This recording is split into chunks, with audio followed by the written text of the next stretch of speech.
Shocking news. Media owners, CEOs, bureau chiefs అసలు నేను నిన్న స్టీల్ ప్లాంట్ ఆపకుండా గొంతుకు పోయినంతగా వాదించి 10 సార్లు వాదించాను. ఫిబ్రవరి 21ని ఫైల్ చేశాను. ఏప్రిల్ 24ని 25ని ఆర్డర్స్ తీసుకొచ్చాను. 1 ఇంచు స్థలం అమ్మకుండా ఎవరమ్మారు, ఎంతకు అమ్మారు, ఎందుకు అమ్మారు, ఎవరు కొంటున్నారు అని రుజువులతో నేను తప్ప ఎవరైనా వాదించారా? జేడి లక్ష్మీనారాయణ 3 నెలల్లో కనీసం ఒక్కరోజైనా కోర్టుకు వచ్చాడా? ఆయనలాగే అనేక మంది ఫైల్ చేశారు. కనీసం ఆయన మ్యాటర్ లిస్టెడ్ అయిందా? నాది అయిన తర్వాత అలాంటి ఎన్నో లిస్టులు అయ్యాయి.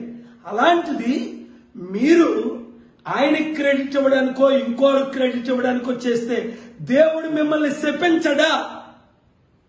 సత్యాన్ని దాచి అసత్యాన్ని ప్రచురిస్తే మీకెలాగుంటుంది కోపం? ఇంత కష్టపడి గవర్నమెంట్ ని స్టీల్ ప్లాంట్ అమ్మకుంటా ఆర్డర్ తెచ్చింది ఏకైక వ్యక్తిని. 2 నెలలు కష్టపడ్డాను, 10 రోజులు ఆర్గ్యుమెంట్ చేశాను, 30-40 రోజులు ప్రిపేర్ చేశాను, కోర్టు చుట్టూ రాత్రి పగలు తిరిగాను. ఇంత చేస్తే నాకు క్రెడిట్ ఇవ్వడానికి మీకు దేవుడే అన్నాడు, whom the credit is due, the credit is due అని. ఇంకా ఎవరికో క్రెడిట్ ఇస్తే మీ కుటుంబాలు సర్వనాశనం అవ్వకపోతే నా పేరుకే పాలు కాదు, మిమ్మల్ని కూడా విడిచిపెట్టను. Shocking news.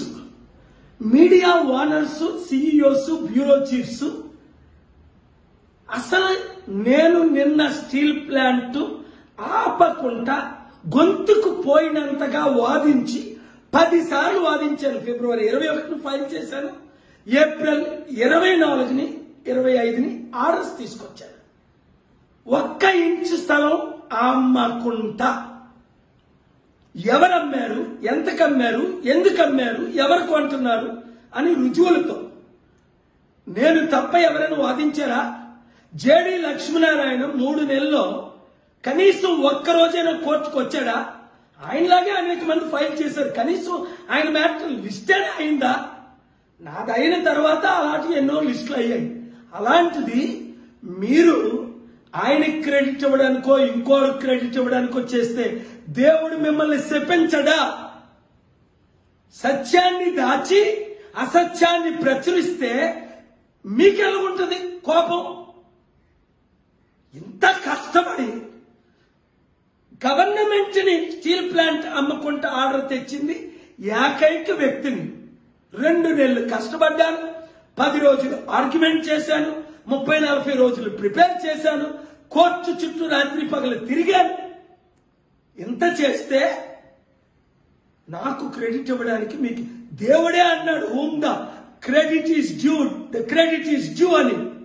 ఇంకా ఎవరికో క్రెడిట్ ఇస్తే మీ కుటుంబాలు సర్వనాశనం అవ్వకపోతే నా పేరుకే పాలు కాదు, మిమ్మల్ని కూడా విడిచిపెట్టను.